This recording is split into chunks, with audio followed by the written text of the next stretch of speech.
Happy Halloween! This is the Lovin Dubai show. It is the 31st of October, which is the Halloween holiday. We're so excited to welcome you to the show. Me and my friend Lakshmi. I decided to ghost myself on the show. she's not even here. Our top stories for you today. The JLT lake has been drained for enhancement. 94% of Sharjah government employees are loving their 4-day work week. Cleveland Clinic Abu Dhabi is transforming breast cancer detection with AI. And Salama opens up about her healing and journey back to content creation. And this is Halloween, so what would it be without gifts for you? We're going to have a little fun today. We want you in the comments, we've got them open, to guess who we are or what we are. Are you a who or a what? Who are we? And if you can guess, you can win 2 tickets to David Gray happening at Coca-Cola Arena tonight. Before we get there, in today's rapid weather report, it's mostly sunny with temperatures ranging from 25 to 33 degrees. Okay, so guess our costumes. The lines are open. I'm finding it difficult to see. I'm squinting a little bit. Yeah, good morning. Happy Halloween. Happy Halloween. Are you going trick-or-treating tonight? Not really. You're not going trick-or-treating?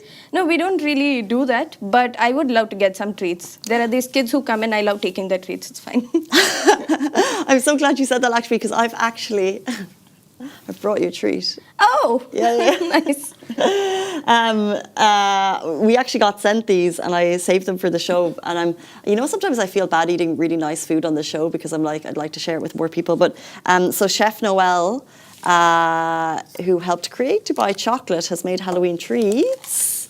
Anyone else in the studio, in the office today, if you're wearing a costume, please come in and we can give you some treats. Only if you got to be wearing a costume though, because we. I'm having struggles trying to open this up. Let me see. Oh, they're getting into costumes now. You can come. He's not coming.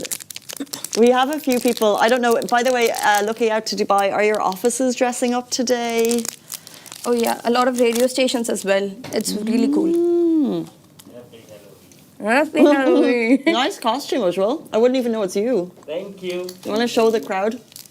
Happy Halloween, guys. Where are you? Come here, come this side. You don't need to. This flavor. Oh, I don't know. There's one that's meant to be a little bit scary, and when you open into it, it all comes out. Are you Stranger Things? He's a strange thing. But how? I don't have the opening. See, ghosts have a very difficult life. Yeah. You know, there is a spring also. I'm getting a hint of a spice. There is a spring also there. Oh God, that's so strange. Yeah. I don't think I'd like that at my door this evening. Ujjwala, will you go trick-or-treating? Sorry? Are you going trick-or-treating tonight? I don't know. Not a thing. Not the plan. Okay. So trick-or-treating, when I grew up, it was very, very common. And some... He's backing away slowly. I'm seeing myself there and... You're here now. You're here now. Oh, but this makes for a really good group photo. I'm eating. Let me take the leave, guys. You continue. Happy Halloween as well. Happy Halloween. Thank you for chocolate. Thank you for chocolate. We're seeing zombie the chocolate's online. really amazing. It's very interesting. Yeah, it breaks into different flavors after each point. Once you're done, you'll get it. Thank you. And this is Snap, and you can get it at Snap DXB. Thank you, Chef Noel. Very nice of him to send it over. And if you want to have like fancy treats at your door for all the trick-or-treaters, if you're just joining the show, guess who we are. I really hope you can guess who I am. I think it's a bit obvious, but... You think so? No one's got it. You've got to say the tagline as well. But you can't. You can't. And it should be a blue tie. No one's got it. Will there be trick-or-treating in your community? Have you seen decorations outside people's houses? Oh, a lot of decorations. I love them actually. I love seeing these decorations all across. And I think around Palm Jumeirah, I just made a trip and it was like there were all these skeletons and webs hanging here and there. It was really nice to see it. Yeah, we saw one video that we shared yesterday, had a couple of communities, and I saw a post which I kind of related to in one of the community groups, and it said, which house this year is going all out? Because there's always like one or two homes that just put webs everywhere, skeletons. So everyone has their celebrations. So we've just had Diwali, now it's Halloween, and this was something that I would always have done growing up. So trick-or-treating was such a big deal. Everyone goes to school in their costumes, and then in the evening your parents take you around to all of the houses, and you've got like this type of a situation where you go up to the house and you have to, when I was younger, you had to do something. Like you had to have like a talent or a song, and I have one memory, and I said this poem. And this person was like, oh, that's a bit rude. Oh, which poem was it? I think I can say it now, and you let me know. So I was 6 or 7, and I said, I think it's okay to say. I said, trick or treat, have you anything nice to eat? If you don't, I don't care. I'll just pull down your underwear. Oh, makes sense for a 6 or 7 year old. I don't know if I got sweets from that house, but generally you get like sweets and things. And But I like that song. It's still stuck with me for so many years, but I do remember that woman being like, well, that's not very nice, is it? And I said, oh, I guess not. But that's all I have. And can you imagine you have a house full of kids and they have all of these sweets because the loot is amazing. Yes. And then they're all high on sugar for the next week. And the sugar rush, actually, so I think even Dubai is giving out like a few free treats for kids this Halloween. They are also going all out and they're like, kids come in and we'll give you free treats. You don't even have to perform anything. It's fun. Where would that be? So there's one at Amorino. They have the gelato. They're giving it out free. Wow. And there's one around jet skiing as well. They're giving out another free ice cream. I wish I was a kid as well. I mean, I could pass as a kid, but yeah, even I would love to go trick or treat actually. I really like your costume, Lakshmi. I don't know how you're keeping a serious face while talking to me this way. When we were trying to introduce the headlines, I was like, Lakshmi, I just can't. Like, it's very simple, but it's so effective. Yes, it works all the time. In case, if you are out of Halloween costumes this time, just cut out any white cloth you see lying around. We're getting a couple of guesses, but no one's got it. Guys, can I look at the hairline? And what do you think Lakshmi is? Like, surely Lakshmi is a giveaway. I mean, it could be a particular type of ghost. You never know. We're getting... someone said Tintin. Tintin? I'm not Tintin. Oh, okay. Is there anything I can do to, like, show who I am? Oh, okay. And then he holds stuff. I think you need the bag as well, maybe. Yeah. It's the tie. Okay, should we do the reveal? Yes, we could. Okay. Well, I think we should stand so you can really see next. Okay, for Halloween this year, Lakshmi and I have chosen none other than... What? Where? On the LED. Where? There you go. Oh, it's on the right side. Do you see it now? I am Insurance Market Alfred. And I am a visually impaired ghost. Thank you so much for your guesses. I'm absolutely disappointed that no one could see the resemblance. Look, the hairline. And Lakshmi was a clear. Yeah. Ghosting herself. Anyway. Oh, that's so much better. Should we de-costume for the rest of the show? But I'm stuck a bit. Okay, one more. I think no one got the costume correct, but we would still like to give away those David Gray tickets. And we thank you for your comments, regardless of the fact that they weren't right. And so we will still make sure that one person gets those tickets, even if your answer was incorrect. Okay, I need to. Happy to proceed? Oh, it's back. Yeah, now you're Casey. You ready to go? Yes. Okay, now we'll start the show. And we actually have quite an interesting story for top story of today. Lakshmi, take it away. So the JLT Lake, the beloved JLT Lake D, it has been drained for enhancement. So big news of the day, especially for JLT residents, one of their lakes has been drained and visuals of it has been making rounds online.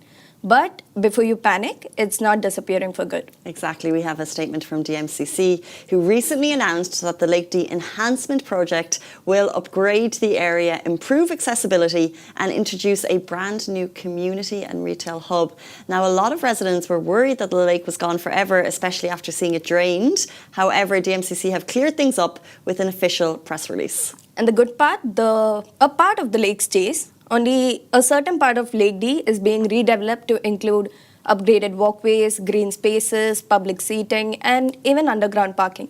The new hub will bring family-friendly perks like play areas, sports facilities, a medical clinic, and some pretty cool waterfront cafes and restaurants. So don't worry, JLT, your lake isn't going anywhere. It's just getting a glow up. I think this is such incredible news. We're so lucky that we live in communities that see a cause for concern, or they see something to fix and they're improving it. And I have no doubt that it's going to be so much cooler than it was before.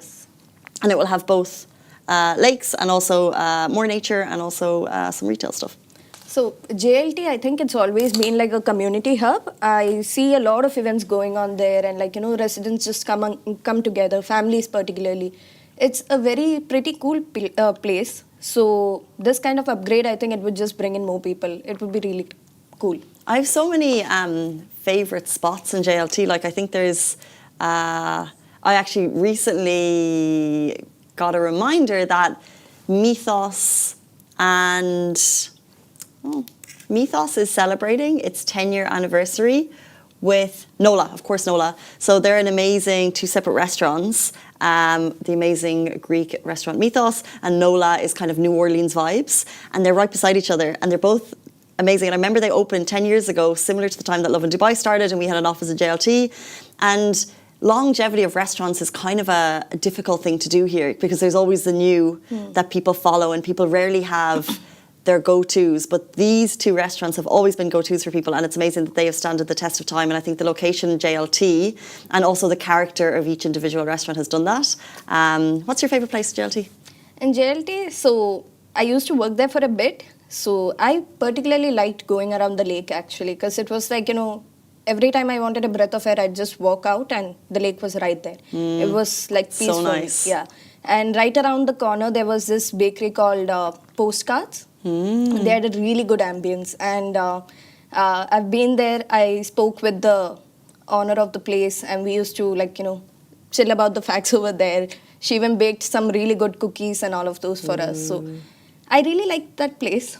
And obviously the lake is like, you can't take it away. The lake is the main part of JLT for me. Well, but it's so, I always get confused because I've never lived there, but I worked there, and there's two sides of JLT, and then part of it is lakes and part of it is grass. But that's so interesting that you mentioned the owner, because JLT has so many little dining spots and the owners are always so involved. And I feel like so many other places that you go and eat in Dubai, they're very commercial, but there's something about JLT that it's very much the heart of the community.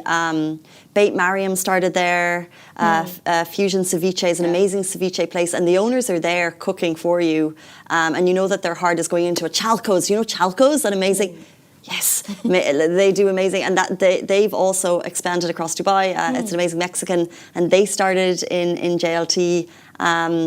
Not starting in JLT, but Splendor Fields is there, which is part of the X Group, which they own Common Grounds and Tom and Serge. So it's just so many great places. I love JLT. Maybe I should move there. But one thing about JLT is I could never figure out the way. Like I always get lost. It's confusing. I'd be in cluster A 1 minute and then next time in M. Then I'm here, then I'm here. I try going with Google Maps as well, but I've never been able to figure out. I keep getting lost over there. I use it. Well, they do say that this improvement should improve accessibility, so let's see what that means. Let's jump in to our next story.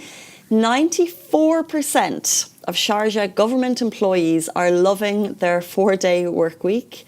Looks like the 4-day work week is getting a big thumbs up in Sharjah. A new study of over 1,300 Emirati employees in the Sharjah government found that a whopping 94% are happy with the switch to shorter work weeks.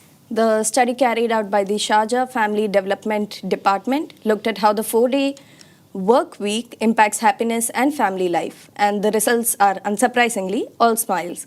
Employees reported stronger family bonds, better communication at home, and a more positive atmosphere at work too. Interesting. The study also suggested boosting support for new staff, field workers and women to help keep that work-life balance just right. So yes, it turns out fewer work days really do mean more happy days. When this was introduced in Sharjah, 4-day work week for government employees, we always put the question out there, and it feels like it's just a part of Sharjah now that they have 4-day work week. But would you rather a 4-day work week, but the 4 days are longer days? Okay. Or 5-day work week, but it's a shorter day each day? How long are we talking? I don't know, Lakshmi. 9. 9 until 8. Oh. No, that's very long, Yeah, isn't that's it? very long. But 9 until 7 is only 1 hour extra. Yeah, but I think it still works. I mean, I'd go for the 5 shorter days instead, but I would love to go for the 4-day work week. But I think the initiative was started in Belgium. I'm not sure. It was in one of the European countries. So over there, I think they kept the working hours almost the same while trying to experiment it. And it was just that they got more days off to, balance out everything in their life. And it worked out well for them because even in that, now when you make it 4 days, it's shorter amount of time that you'll be spending at the office. So people turned out to be more productive because they were trying to get the work done before the weekend, which came earlier for them. So I think it boosts productivity in a way because they're like almost weekend is like earlier now. This is the thing, I think it works if you have very set targets in your company. So then if your targets are the same, then you have to continue to maintain those targets. But if you don't, I think at the beginning you might get more work done, but then it just turns into a 4-day week. And then the day, so you finish on Thursday, so Wednesday becomes your Thursday. So like back when I was able to go out midweek because I wasn't a tired old woman, I would, like Thursday would be like the night that you could go out for dinner, right? Because it's Friday the next day. Yeah. Can't do that. So Wednesday would become your Thursday. It's a 3-day work week, basically. And then imagine you're off for 2 days. You only work for 2 days. How delightful. It would have been fun, but I miss being a kid. That's But I think productivity in a workplace, I think it would be stronger across 5 days. As an employee, 4 days all the way. But if you own a company, I would want my employees in 5 days. Yeah, but you're right, it matters in different contexts. So I can't think of a media organization that just works for 4 days and then goes off the remaining days. It doesn't work that way. True. And also, like some regions, they have particular, geographical setup or like how investments come into the country that you cannot afford to take a break entirely from work. So I've had this conversation before as well. So they were planning on, disconnecting from work kind of agenda. But it doesn't really work when you hold a very important space in, building up a business. So it might not work always. For employees, work-life balance, of course, is important, but it always matters to the context for me. Yeah, that's a good point. Very good point. Let's move into our next story of the day. Cleveland Clinic Abu Dhabi is transforming breast cancer detection using AI. Breast cancer remains a major health concern, but early detection saves lives. And Cleveland Clinic Abu Dhabi's Fatima bin Mubarak Centre is leading this change. They opened in 2023, and the centre combines AI-powered screenings with personalised treatments. This helps detect breast cancer earlier and more accurately than ever. The AI-enhanced mammograms and MRI spot even the smallest changes invisible to the human eye, allowing faster, life-saving diagnosis. The all-female imaging team ensures comfort and privacy, while the hereditary high-risk program identifies women with genetic risks, enabling early prevention. Each patient receives tailored care from a team of specialists using innovative treatments like robotic mastectomy and AI-driven radiotherapy for faster recovery. The Breast Cancer Awareness Month, this message is very clear. Early detection is smarter, faster, and more compassionate than ever. we shared this post yesterday, and I saw a famous celebrity, Mize Volt, a content creator, very loved. She has shared her breast cancer journey, and her comment on this post was, early detection is so key. We talk about it, you know, we had an interview this week about breast cancer, and we had, you know, a breast cancer survivor, but it needs to be a conversation year round, and we thank you, Cleveland Clinic, for bringing the conversation forward now. So just to remind people of how important it is. Let's move on to our next story about Salama has returned. Salama is back, and she's opened up about her healing and journey back to content creation. So Salama fans, this one's for you. The creator just opened up like never before, talking about her healing, her journey, and what it really took to get back online. She went completely unscripted and shared how she wasn't exactly on a break, but just chose to focus on what truly mattered, which was her kids, her peace, and herself.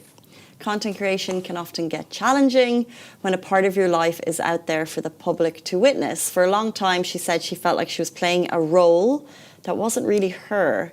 It was terrifying and overwhelming on days, which is why she decided to take a break for a little bit, focus on healing herself and focus on her family. But now she's back, and she said goodbye to those days when she felt forced to be someone who she's not. Salama says she's back as the real, unfiltered her. Her followers passed the vibe check too, by the way. They were all cheering for her, and the comments were full of warmth, support, and excitement to see Salama back. It's so interesting. I always do wonder about people who spend a long time in the public eye with a page that's very famous, and the person you are portraying. And I do wonder if, you know, if they are still that person that they started out as, because, you know, the way some people have kind of, you know, they have an audience that loves them for this type of content, and the content is their job. And so it must be difficult to maintain that. And it's really refreshing to see her saying, I felt like it wasn't me, it was overwhelming. I took a step back, and now I'm back, and I'm just going to be a little bit more myself, which I think is great. Yeah. So would you love, actually, just a question out there, would you like, get all the fame, fortune, and all of those, but like throw your privacy out of the window? Would that be something you'd do? It sounds easy, but in theory, so you would have, I guess, the fame and fortune. So you wouldn't have to worry about money, I guess. Yes. You would have, that means your kids would be provided for. You could probably be able to provide for your family, which is interesting. But then at the same time, your family is also in the spotlight. It's a really difficult one, because I think we see here at Lovin, we see the comments that people can get. And we always ask people, because we interview people with the big followings, we say, how do you manage? And they all say they've built up a thick skin, but I don't know. What about you, Lakshmi? First of all, I would like the community to be kinder. Yeah, fair. Don't just go on bashing people you see on screen. And I would rather keep my privacy, actually. So fame and fortune's all good. And I think fortune would essentially come some way or the other if you are into it. Like if you're working really hard and all of that, you're going to get the fortune at some point. This content creation, I feel like, it's made life easier in the way that, you're doing something that you really like. It becomes like a task later on, but I think it's a bit easier, and it gets you a good amount of money that secures you for a while. But I would rather keep my privacy, yeah. I don't want neither me or my family in the spotlight, for people to just bash around and, tell mean things. I don't think my family can handle it either. Yeah, and the problem is when your profile becomes the piece that's creating the money, that and I do think about this, that even on Christmas Day or whatever, even on those very special family days or holidays that you have, they're always thinking about content. They're always thinking about what they need to put out. And then you possibly put out something that you've spent a lot of time on and people come back and they hate it. I mean, yeah, it's difficult. I think if it came with being able to provide for your family and everyone around you, I mean, that would be very hard to say no to. And I think I would give up my privacy for that. Being able to, imagine if I was able to buy a house for my own. Like that would be, so I would give up my privacy for that. But anything else? No. I'll keep my privacy. Thank you very much. But I think to get to that level, it's a lot of hard work, and I think there's probably a lot more work that goes into it than people are aware. And you do have to make a lot of sacrifices. Yeah, I think it must be difficult for parents with kids. They have to ask that question: am I going to show my kid online? And then they decide to, and then the kid becomes the content piece, and it's a lot. There are a lot of famous kids that I know, but I think it also comes with like a larger responsibility. Actually, so I can think of a bunch of influencers who actually came out this month itself saying, their previous content was not something they wish youngsters should have seen, about how their body image issues. They just put it out online and it created issues for, people, his audience as well. So I think there's a larger responsibility that also comes with content creation, because now a lot of people are watching, they are, people are also like a sponge sometimes. They just absorb whatever they see online most of the times. So it comes with a very big deal about what you put out there online. Yeah, so true. So this Salama coming out and, telling how she's going to be unfiltered her and like, what she was earlier was not really... She's playing a role rather than being her true self, yeah. So that takes a lot to come out and speak about. So more power to her. Yeah, yeah, interesting. I think overall that a certain percent of content creators, it's very natural, it's very genuine, the audience responds, and they know the line of, it just works for some people. But then I think it's, I would say probably 50-50, and 50% is forced and it's not as natural, and it probably takes a lot of mental strength in the background to make it happen. But then for 50%, it's probably very natural and it's very easy for them. So maybe it just depends. But there you go. Salama is back on social media. Follow her journey. You've been following before, no doubt. And the story also, if you'd like to check it out, is on Lovin Dubai. Happy Halloween. We're going to end the show with some treats. Some more? Yay. Some more. And yeah, thank you, Lakshmi, for joining me on this Halloween holiday. Pleasure's mine. We'll see you back here on Monday morning, same time, same place. Have a beautiful day. Bye-bye.